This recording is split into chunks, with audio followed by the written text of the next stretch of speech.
To, kar ste videli, je približna temperatura, po kateri bomo danes laufali od Podklanca do Zagorja ob Savi. Eni pravijo, da smo nori.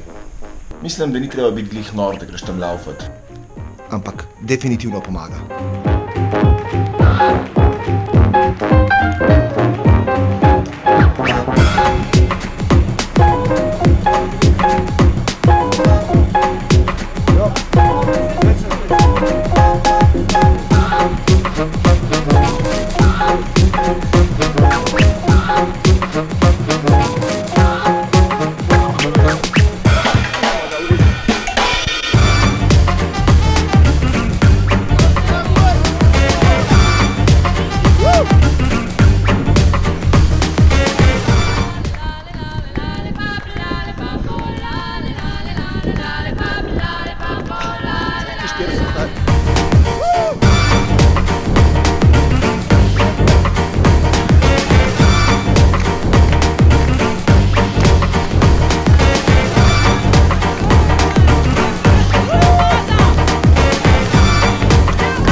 Za tebe, Ati, za tebe!